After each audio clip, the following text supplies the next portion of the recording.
When a growing family outpaces their floor plan, the immediate instinct is to pack up and find a larger house. But moving triggers a significant financial leak known as dead money, funds that evaporate during a transaction without adding any equity to your portfolio.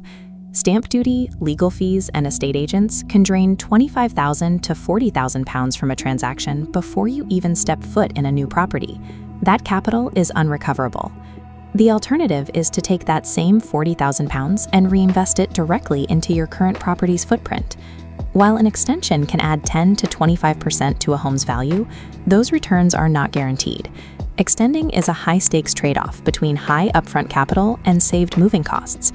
It requires strict mathematical discipline to ensure the project actually builds equity. That discipline starts with the ceiling price rule.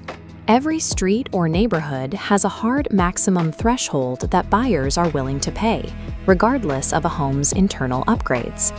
Investment yields no additional return once the valuation plateaus at the street's price cap, destroying your ROI.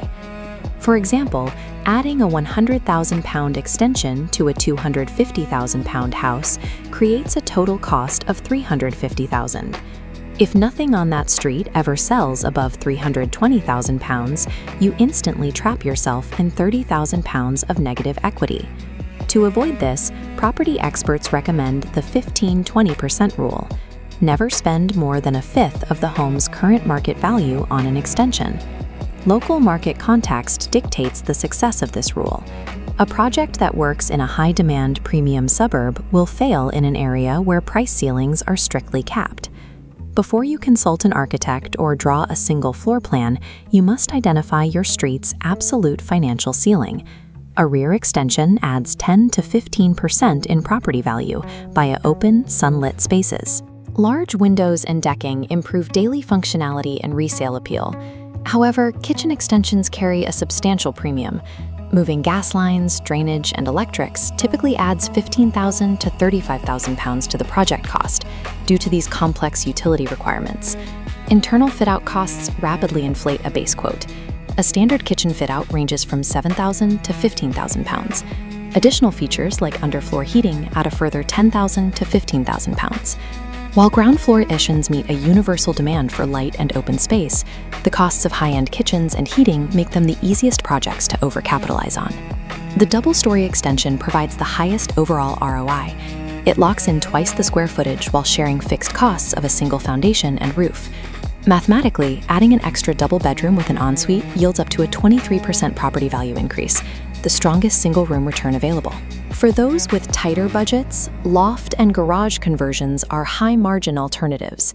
They utilize the existing structural footprint to secure a 10 to 25% value boost without the need to break new ground. Contrast those inward builds with the complexity of basement extensions. Excavating a cellar is the most expensive and engineering-intensive undertaking per square meter.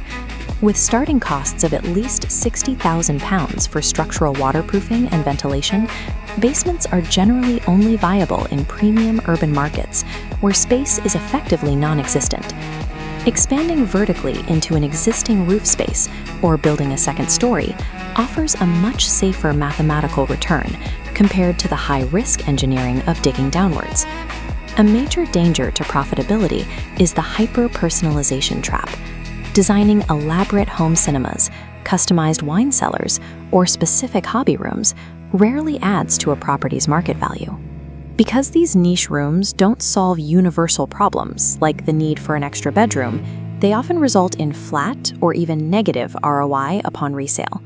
An initial builder's quote is often squeezed by the 20% VAT, project management fees reaching up to 25%, and the necessary contingency fund. That is a consumption tax placed on a product whenever value is added at final sale. Mandatory technical upgrades add further invisible costs.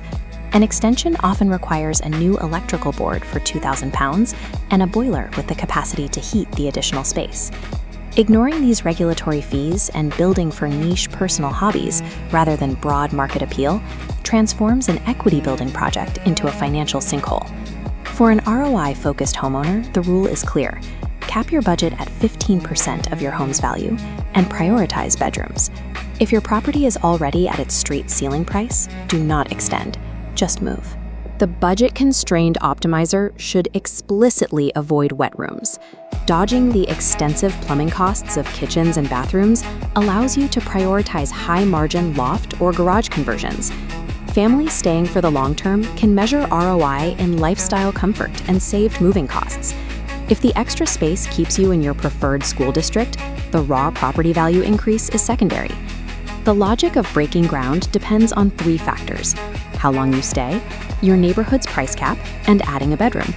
Staying 5 years, remaining below the ceiling, and adding functional space creates a green light for investment. There is no single best extension.